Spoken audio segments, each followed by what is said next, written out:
I volunteer as tribute! What happens when an ordinary young girl volunteers to take part in a deadly game of survival and betrayal known as the Hunger Games? A televised battle royale where 24 tributes from across the country are forced to fight to the death until only one remains. Happy Hunger Games, and may the odds be ever in your favor. Welcome back to Recap TV. Today, we're diving into the 2012 survival action movie called The Hunger Games.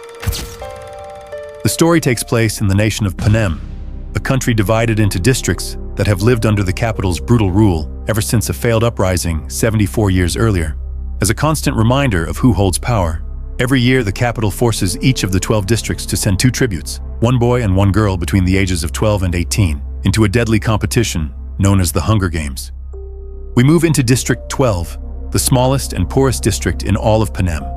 There, a young woman named Katniss Everdeen holds her crying little sister, Primrose, trying to calm her down. Prim has just turned 12 and become eligible for the Hunger Games, but Katniss reassures her that her odds of being chosen are so low that she has nothing to worry about. After singing Prim back to sleep, Katniss slips out of the house and crosses beyond the district border, straight into the forest, and begins hunting for food. It's made clear that she is very skilled with the bow and a great hunter. Soon, she spots a deer and lines up her shot. But before she can release the arrow, her friend Gale interrupts her. Damn you, Gale! What are you gonna do with a 100-pound deer, Katniss? As the two sit together in the woods, they talk about the impossible dream of leaving all of this behind and living somewhere else without the capital's hold on them. Both, however, have families back in District 12 who wouldn't survive without them. Later, Katniss trades some supplies with a vendor, and among the belongings, she notices a small mockingjay pin. What's this? That's a mockingjay. How much? You keep it. It's yours. Thank you. Back home, Mrs. Everdeen helps both girls prepare for the ceremony. She seems distant, leading Katniss to try to cheer up her sister. Prim is still nervous about the ceremony, but when Katniss gives her the mockingjay pin as a good luck charm, she begins to calm down. Before long, the entire district gathers in the town square. The way the tributes are chosen for the games is through a random name draw from a bowl, with the odds increasing the older you are. On stage, a cheerful woman named Effie Trinket welcomes the crowd and plays a film provided by the capital, explaining Panem's rebellion and the purpose of the Hunger Games. Then, the moment everyone has been waiting for finally arrives. She reaches into the girl's bowl and pulls out a name. Primrose Everdeen. Prim, Katniss, and their mother freeze in shock as heads slowly begin turning toward Prim. Terrified and in disbelief, Prim slowly begins walking toward the stage, but before she can get there, Katniss shoves through the crowd. I volunteer as tribute! Katniss volunteers to take her sister's place, becoming the first volunteer from District 12 ever. Prim breaks down and tries to stop her, but it's already done, and Katniss is escorted onto the stage, where Effie begins to interview her. Well, I bet my hat that was your sister, wasn't it? Yes. Let's have a big hand for our very first volunteer, Katniss Everdeen.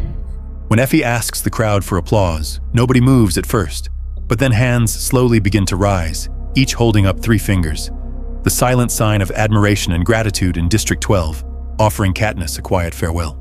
Despite the dramatic event, the ceremony continues, and it's time to choose the male tribute. Peter Malark. Katniss recognizes him. Peeta is the baker's son, around her age. She remembers a rainy night from some time ago, when she was starving, and how Peeta helped her by throwing her the bread he was supposed to feed to the pigs. Now, the two stand on stage as District 12's tributes, knowing that at least one of them will never return home. Happy Hunger Games, and may the odds be ever in your favor. Inside the town hall, Katniss is given only a few minutes to say goodbye to her family. Prim returns her mockingjay pin for good luck, and Gale gives her a few final tips for surviving the games. If they don't have a bow, then you make one, okay? You know how to hunt. Animals. It's no different, Katniss. Gale's words stay with her as she and Peeta board a train bound for the capital. For the first time in their lives, they find themselves surrounded by luxury they never even dared to dream of. As they sit together, Peeta tries to form some kind of connection with Katniss, but she keeps her distance. After a while, their mentor arrives, a middle-aged, grumpy man called Haymitch. He is also from District 12 and actually won the Hunger Games 24 years earlier. He is supposed to prepare them for what's coming, but the man they meet is nothing like they expected. Embrace the probability of your imminent death. The next morning, as the three sit together at breakfast, Katniss pressures him to do the job he was assigned to do. This time, Haymitch listens and begins to talk. Bluntly, he tells them the most important thing about surviving the Hunger Games isn't strength, speed, or even skill. It's being liked. Because if the audience loves you, sponsors will send gifts into the arena to help you survive. Food, medicine, weapons, things that can mean the difference between life and death. Soon after, the train arrives at the capital, where overexcited crowds are already waiting for the tributes to arrive. For Katniss and Peeta, the place feels almost surreal, with massive concrete buildings rising in every direction while wealthy capital citizens fill the streets. Katniss is separated from Peeta and introduced to her stylist, Cinna. Unlike almost everyone else, Cinna doesn't pretend the games are exciting or honorable. Instead, he acknowledges what she's facing and promises to do his best to help her. That night, all of the tributes are fully revealed as they ride together through the capital in chariots, while massive crowds cheer from every direction and commentators narrate the spectacle from above. They enthusiastically talk about the tributes' outfits until suddenly, all attention shifts to District 12. Katniss and Peeta appear dressed entirely in black, their outfits covered in synthetic flames that make them look as if they're literally on fire. As the chariots come to a stop and all 24 tributes gather in the center, President Snow steps forward and officially welcomes them. Tributes, we welcome you, and we wish you happy Hunger Games, and may the odds be ever in your favor. The next morning arrives, and training begins. Inside the massive training center, all 24 tributes are given access to different survival stations, weapons, and combat exercises. As the others begin showing off their strengths, Katniss chooses to stay quiet, carefully studying the people who, in just a few days, will be hunting her down inside the arena. Nearby, Peeta struggles. Katniss notices that the others see him as weak and tells him to do something impressive to make them think twice. Peeta listens. He walks over to a stand, grabs a massive metal ball, and throws it across the room with such power that the laughter immediately stops. Later, Katniss finds him working with paint, and when she asks what he's doing, Peeta shows her how years of decorating cakes in the bakery taught him how to camouflage himself. That evening, Haymitch begins breaking down what they're truly up against, explaining that the most dangerous competitors in the games are the career tributes from Districts 1 and 2, children who have spent their entire lives training specifically for the games and who willingly volunteer to take part. The next day, the time for private evaluations arrives. One by one, each tribute is brought before the game makers to demonstrate whatever skill they believe will impress them. When it is finally Katniss's turn to step into the room, the game makers already seem far more interested in feasting and talking among themselves. Katniss speaks up and gets their attention. She grabs a bow, lines up a shot, and fires. Ignoring the laughter, Katniss grabs another arrow, draws it, and fires. It's a perfect shot. Unfortunately, none of the game makers are paying any attention to her, seeming far more interested in the delicious-looking pig that has just been served at their table. The disrespect infuriates Katniss, and she reaches for one more arrow. Thank you for your consideration. Later, Effie is horrified when she hears what happened, but Haymitch can't help but laugh, clearly impressed by what Katniss just pulled off. Later, as the official training scores are revealed, the career tributes receive high scores of 9s and 10s, exactly as expected. Even Peeta manages to earn an 8. But when Katniss's score appears on screen, the entire room is left in shock. Katniss Everdeen with a score of 11. Congratulations. Far away in the capital, President Snow is far less impressed, and during a private meeting with head game maker Seneca, he questions why a tribute who openly challenged the game makers was rewarded instead of punished. Snow reminds him that the purpose of the Hunger Games was never simply punishment. It was always control. A winner gives the districts hope, but only the kind of hope the capital can manage. And if Katniss keeps gaining attention the way she is now, she may become something much harder to contain. The following day, the interviews begin, and one by one, the tributes are brought on stage before a live audience as millions across Panem watch from home. It quickly becomes clear how confident some of the tributes are, while others, including Katniss, are visibly overwhelmed by the pressure. What? When Katniss sits down beside host Caesar, she starts off awkwardly, clearly uncomfortable under the lights and in front of so many cameras. But Caesar knows exactly how to guide her, slowly drawing out her personality until the audience begins to love her. Eventually, Peeta is called onto the stage.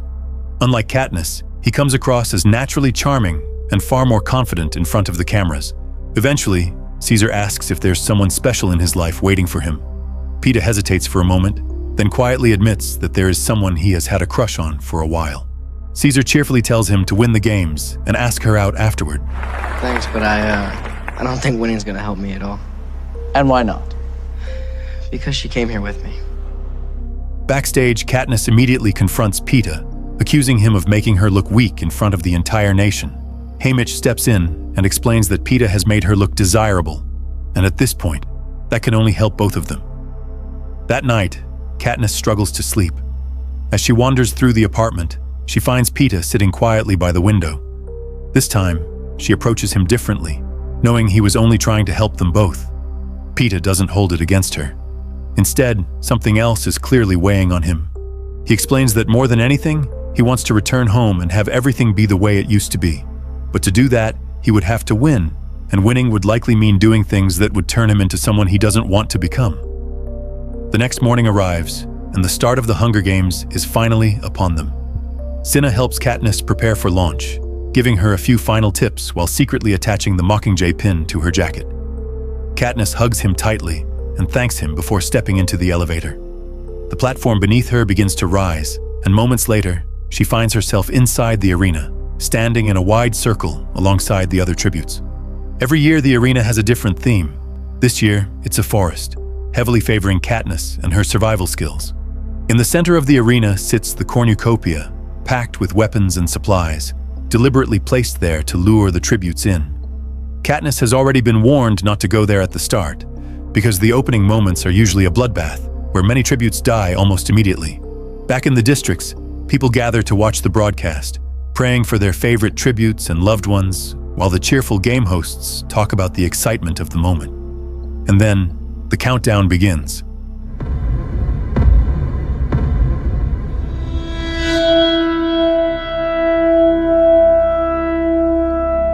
Every tribute explodes into motion. Some sprint directly toward the center, while others head straight into the forest. Katniss hesitates for a split second before going for a supply bag lying nearby, but as she grabs it, a knife comes flying straight at her, luckily striking the bag instead and giving Katniss just enough time to flee into the forest. Back at the center, blood spills as tributes skilled in close-quarters combat take each other down one by one, leaving behind countless bodies and only the deadliest survivors alive to claim whatever weapons and supplies they want. In the forest, Katniss briefly comes face to face with a District 5 tribute nicknamed Foxface. Both hesitate to attack each other, so they continue running in opposite directions. Far from the cornucopia, Katniss finally slows down and checks the backpack she managed to grab. Inside, she finds a few basic supplies. Just then, she hears the cannons. Each blast marks a fallen tribute. One after another, they echo through the arena 12 times, revealing that half of the tributes are already dead. Katniss begins doing what she knows best, surviving. She locates water and sets simple traps to catch food, quickly proving that her experience in the woods may become her greatest advantage. As night begins to fall, Katniss climbs high into a tree for safety. Above the arena, the game makers begin projecting the faces of the fallen tributes into the night sky. Katniss watches nervously, terrified that Peeta's face might appear among them. But it doesn't, confirming that he is still alive. During the night, she wakes up and spots a fire burning in the distance. She immediately knows that's a mistake. And sure enough, a group of tributes soon appears to confront the careless tribute. Only seconds later, another cannon goes off. The game hosts point out to the audience that it looks like an alliance has already formed, as District 1 tributes Marvel and Glimmer join forces with District 2's Kato and Clove, creating a deadly kill squad made up of the career tributes. From her tree, Katniss watches as the group passes close by, and among them is someone she never expected to see. Hey, lover boy. You sure she went this way? Yeah, I'm sure. That was her snare found back there. Some time passes, and Katniss keeps moving farther and farther away from the other tributes. But the game makers don't like this. One morning, Katniss suddenly wakes up to find the forest around her erupting in flames. Under head game maker Seneca's control, the fire is deliberately used to force Katniss back toward the other tributes, making it clear that the game makers are in complete control of everything happening inside the arena. To force action and make her struggle, they begin launching fireballs at her, eventually causing a nasty burn wound. Katniss pushes forward and throws herself into a river. Noticing that the others are now closing in on her, the game makers stop harassing her and prepare to let events unfold. It doesn't take long before Kato and the others spot her. Katniss immediately makes a run for it and is eventually forced to climb a tree for safety. Kato tries to climb after her, but he is too heavy and clumsy. Kill her, Kato! Go! I'm coming for you! Glimmer, equipped with a bow, fires at Katniss, but misses repeatedly. Peeta steps forward, saying they should just wait, pointing out that Katniss can't stay in the tree forever. And they do. Trapped high in the tree, Katniss tries to clean her wound. It's bad, and the pain is obvious even to the viewers watching back home. Haymitch can't just sit there and watch her suffer, so he makes a move and speaks to sponsors in hopes of helping her out. And before long, a small care package lands near Katniss. She opens it and finds a jar of medicine inside that immediately begins relieving her pain. Thank you. As morning arrives, the group below is still asleep. That's when Katniss notices movement in the trees nearby. A young female tribute from District 11 named Rue, pointing toward the treetop. Katniss looks up and spots a wasp nest, but not just any wasps. A genetically modified species called tracker jackers, known to cause severe hallucinations and even death. Katniss immediately understands what she has to do. She climbs higher, grabs her knife, and begins sawing through the branch. In the process, she gets stung multiple times, but forces herself to keep going. And soon, the branch snaps.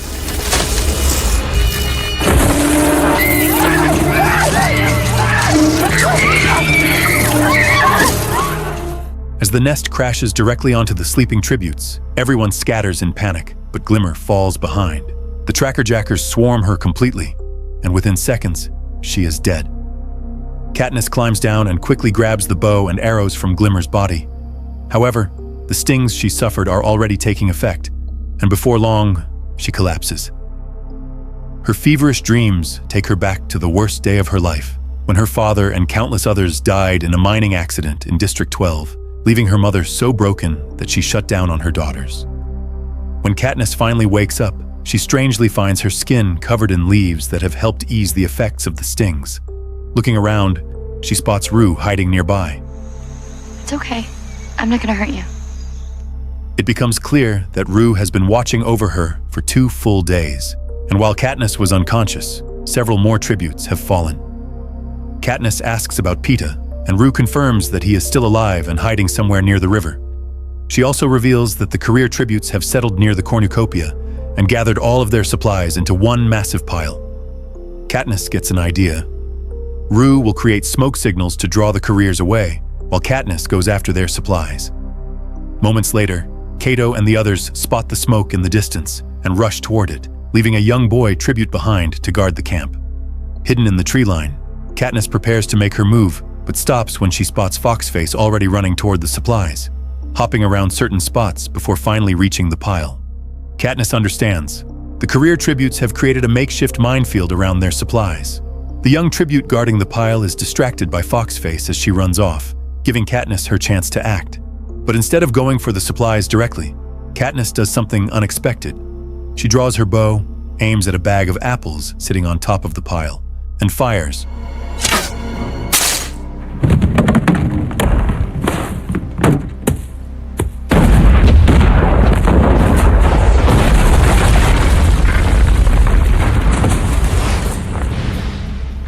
The explosion completely destroys the career's supply cache, and Katniss disappears back into the forest.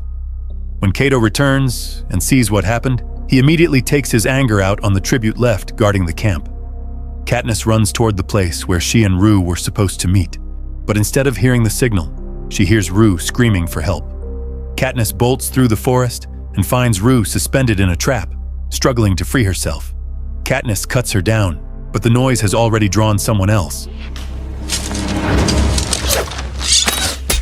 Katniss manages to take down Marvel, but not before he throws his spear, which strikes Rue in the chest.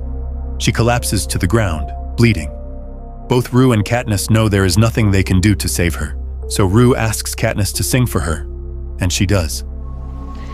Deep in the meadow, under the willow, a bed of grass, a soft green pillow. In a tragic but beautiful moment, Katniss carefully covers Rue's body in flowers to honor her memory, and then, looking directly into the camera, raises 3 fingers in a final act of respect. Back in District 11, the people watching answer with the same sign, but it doesn't stop there.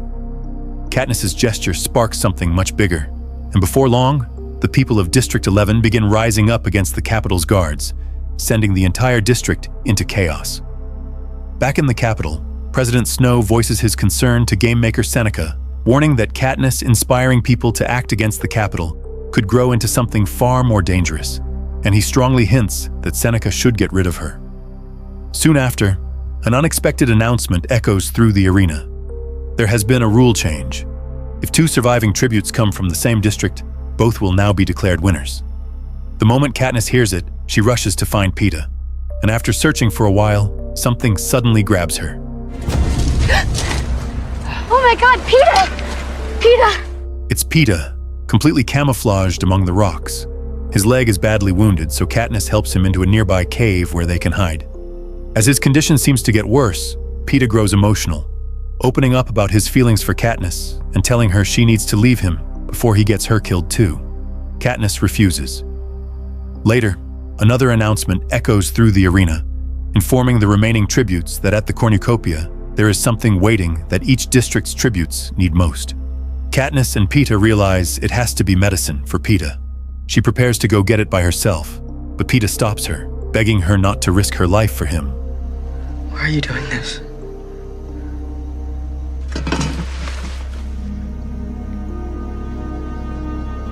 No, there's no way I'm letting you go. Peeta. Please. Okay. However, as she later watches Peeta shiver and suffer in his sleep, she changes her mind and goes anyway. At the cornucopia, the area appears clear, so Katniss moves in, grabs the bag, and is suddenly ambushed by Clove.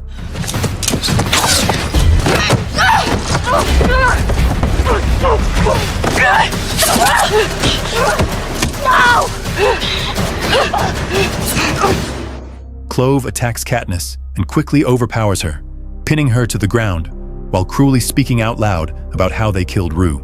Unfortunately for Clove, someone nearby hears every word.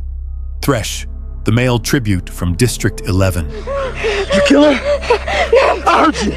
Enraged, Thresh slams Clove against the cornucopia with such force that she dies instantly. Just this time, 12. For Rue.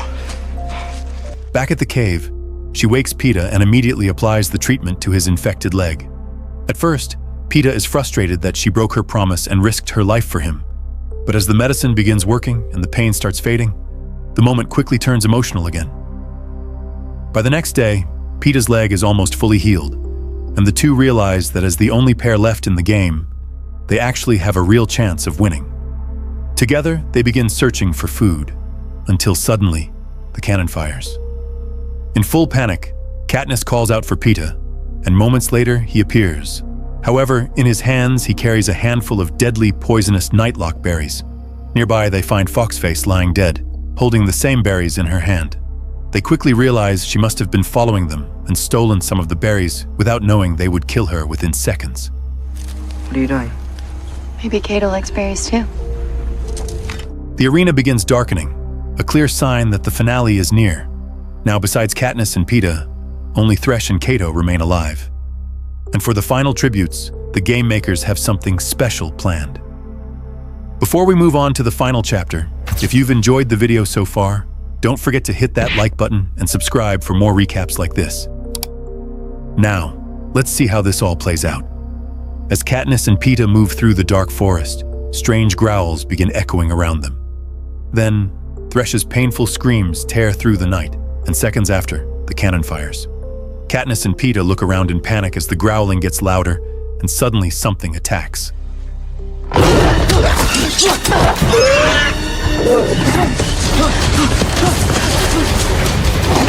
A pack of mutated hound-like beasts charges after Katniss and Peeta as they run for their lives toward the cornucopia. They barely make it to the center and quickly climb to the top of the structure, but someone is already waiting for them. Cato.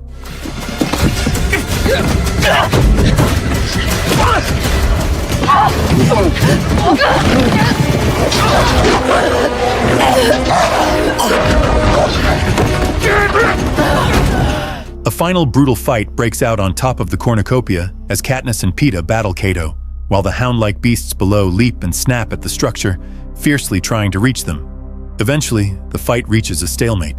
Cato holds Peeta in his grasp, while Katniss stands nearby with her bow drawn. She hesitates. If she takes the shot, Peeta may fall with him. Go on. Shoot. Then we both go down and you win. Cato even taunts her, telling her to do it so she can win alone. But as he speaks, Katniss notices Peeta subtly pointing toward Cato's hand. She understands and fires.